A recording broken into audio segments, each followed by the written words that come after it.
Assalamualaikum warahmatullahi wabarakatuh. Hai adik-adik Sobat Tawaf, bagaimana kabar kalian hari ini? Semoga kalian semua dalam keadaan baik dan sehat. Alhamdulillah, berjumpa kembali dengan Kak Ella di channel Edukasi Tawaf. Pada video kali ini, kita akan belajar tentang fikih dengan materi zakat fitrah, dengan sebab materi zakat fitrah dan dasar hukumnya. Tetapi sebelum belajar, marilah kita membaca basmalah dahulu bersama-sama. Bismillahirrahmanirrahim. Adik-adik Sobat Tawaf, pasti umat muslim sangat senang sekali apabila ada datangnya bulan Ramadan. Bagaimana tidak? Bulan Ramadan akan banyak sekali pahala yang bisa kita dapat ketika kita beribadah kepada Allah Subhanahu wa taala. Apalagi pada saat bulan Ramadan, nantinya umat muslim juga akan menyambut hari rayanya, yakni hari raya Idul Fitri. Tapi selama bulan Ramadan hingga datangnya sholat Idul Fitri, akan ada suatu ibadah yang tidak boleh kita tinggalkan. Salah satunya yaitu zakat fitrah. Apakah adik-adik Sobat Tawaf tahu zakat fitrah dan dasar hukumnya? Nah, agar lebih mengetahuinya, yuk kita simak video ini sampai selesai. Secara bahasa, zakat berasal dari kata zakat, yang artinya suci, bersih, tumbuh, bertambah, dan berkembang. Sebab di dalam amalan ini mengandung harapan untuk memperoleh keberkahan, membersihkan jiwa, dan memupuknya dengan berbagai kebaikan. Sementara makna tumbuh dari amalan ini menunjukkan adanya pertumbuhan dan perkembangan harta. Terakhir, makna suci dari amalan ini yakni menunjukkan bahwa amalan ini bisa untuk mensucikan jiwa dari keburukan, kebatilan, dan pensuci dari dosa-dosa yang telah dilakukan. Sedangkan secara istilah, zakat adalah harta yang wajib dikeluarkan oleh orang yang mampu kepada orang yang berhak menerimanya sesuai dengan aturan-aturan yang telah ditentukan. Adik-adik Sobat Tawaf, tahukah kalian bahwa zakat merupakan kewajiban yang memiliki dua nilai? Nilai yang pertama yaitu nilai penghambaan diri kepada Allah Subhanahu wa taala. Sehingga ketika seseorang melakukan zakat, maka ia telah memenuhi kewajibannya sebagai seorang hamba dan mematuhi aturan Allah Subhanahu wa taala.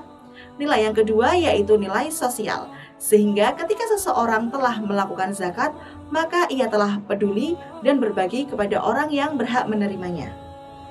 Zakat juga termasuk dalam rukun Islam loh adik-adik. Ada di urutan keberapa ya zakat dalam rukun Islam? Yap, benar sekali. Zakat berada di urutan keempat dalam rukun Islam. Sehingga zakat ini juga termasuk dalam pokok ajaran agama yang harus dilakukan. Penentuan zakat di dalam rukun Islam juga terdapat pada sabda Nabi Muhammad SAW. Bagaimana ya bunyinya? Yuk kita simak penentuan zakat dalam rukun Islam berdasarkan sabda Nabi Muhammad SAW berikut ini. An Abi Abdurrahmani Abdillahi bin Umar bin Khattab radhiyallahu anhuma qala sami'tu Rasulullahi sallallahu alaihi wasallam yaqulu bunyal islamu ala khamsin syahadati an la ilaha illallah wa anna muhammadar rasulullah wa iqamis sholati wa ita'iz zakati wa hajjil baiti wa shaumi ramadhana rawahul Bukhari wa Muslim. Artinya, Abu Abdurrahman Abdullah bin Umar bin Khattab radhiyallahu anhuma berkata, aku pernah mendengar Rasulullah sallallahu alaihi wasallam bersabda, Islam dibangun atas 5 perkara. Yang pertama, persaksian bahwa tiada Tuhan selain Allah dan Muhammad Rasulullah. 2. Mendirikan sholat. 3. Mengeluarkan zakat. 4. Melaksanakan ibadah haji. Dan 5. Berpuasa Ramadan. Hadis riwayat Bukhari dan Muslim.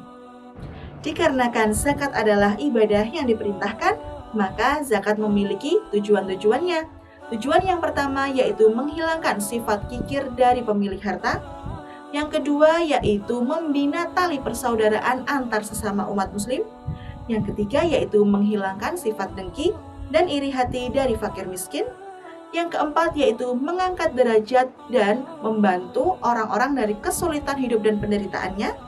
Kemudian yang kelima yaitu membantu memecahkan masalah dari orang yang berhutang, ibnu sabil, dan mustahik lainnya. Dan yang terakhir yaitu menghilangkan sifat tamak harta dari pribadi seorang muslim. Setelah kita memahami tentang zakat, sekarang kita belajar tentang zakat fitrah. Zakat fitrah adalah zakat yang wajib dikeluarkan setiap jiwa baik laki-laki maupun perempuan pada bulan Ramadan hingga Idul Fitri. Sehingga zakat fitrah ini juga bisa disebut sebagai zakat jiwa. Zakat fitrah ini adalah zakat yang wajib dikeluarkan berupa makanan pokok kepada golongan-golongan yang berhak menerimanya dengan syarat-syarat tertentu. Kewajiban membayar zakat fitrah itu bersamaan dengan disyariatkannya puasa Ramadan pada tahun 2 Hijriah. Nah, kewajiban membayar zakat ini dibebankan kepada setiap muslim dan muslimah dengan ketentuan ia masih hidup sampai malam hari raya dan memiliki kelebihan harta ataupun makanan pokoknya untuk sehari. Dan bagi orang-orang yang tidak mampu untuk membayar zakat fitrah, maka ia tidak dibebani kewajiban dan tidak dibebani untuk mengganti ataupun mengqadha'nya. Lalu, apa saja ya dasar dari mengapa diwajibkannya zakat fitrah itu? Nah, dasar dari diwajibkannya zakat fitrah itu dijelaskan oleh Allah dalam Quran Surah Al-Baqarah ayat 43. Dasar hukum itu juga dijelaskan pada hadis Rasulullah SAW. Nah, yuk kita simak bersama-sama dasar hukum dari zakat fitrah berikut ini ya. Dasar hukum zakat fitrah. Yang pertama yaitu surah Al-Baqarah ayat 43. A'udzu billahi minasyaitonir rajim. Bismillahirrahmanirrahim.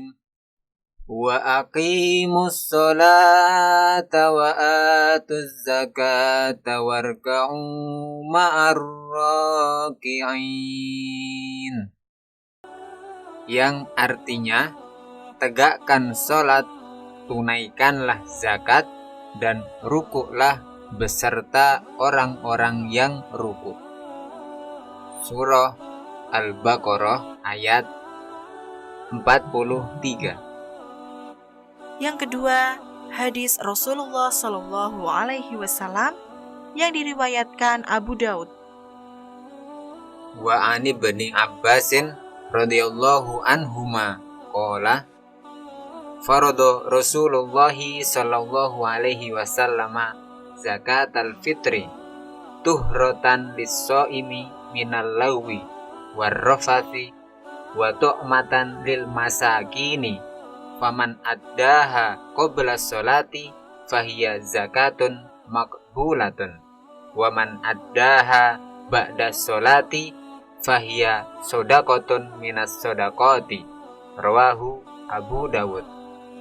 Artinya, dari Ibnu Abbas radhiyallahu anhu, ia berkata, Rasulullah shallallahu alaihi wasallam mewajibkan zakat fitrah untuk membersihkan orang yang berpuasa dari perkataan sia-sia dan perkataan kotor, dan sebagai makanan bagi orang-orang miskin.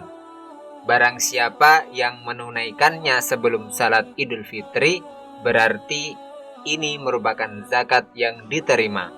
Dan barang siapa yang menunaikannya setelah salat Idul Fitri, berarti hal itu merupakan sedekah biasa. Hadis riwayat Abu Daud. Itulah tadi tentang ayat Al-Quran dan hadis Rasulullah SAW yang menjelaskan tentang dasar hukum pelaksanaan zakat fitrah. Dari dasar hukum tersebut, kita jadi mengetahui bahwa zakat fitrah itu hukumnya wajib bagi setiap muslim. Setiap muslim yang wajib membayar zakat fitrah adalah yang masih hidup dan dari berbagai usia. Dan apabila ia tidak melaksanakan zakat fitrah, maka ia telah mendapatkan dosa. Itulah tadi materi tentang zakat fitrah dan dasar hukumnya. Karena kita sudah mengetahui bahwa zakat fitrah itu hukumnya wajib, maka kita harus melaksanakan zakat fitrah pada bulan Ramadan nanti ya. Nah, untuk kalian adik-adik yang belum berpenghasilan, kalian bisa membantu mengingatkan orang tua kalian untuk membayar zakat fitrah tepat pada waktunya. Marilah kita akhiri video ini dengan membaca hamdalah bersama-sama. Alhamdulillahirabbil alamin. Cukup sekian dulu ya penjelasan dari Kak Ella. Jangan lupa untuk like, komen, dan share video ini ke teman-teman kalian semua agar teman-teman kalian dapat belajar bersama di channel Edukasi Thawaf. Oh iya, jangan lupa juga untuk subscribe channel ini ya. Terima kasih, semoga bermanfaat. Bertemu dengan Kak Ella di video-video selanjutnya. Wassalamualaikum warahmatullahi wabarakatuh.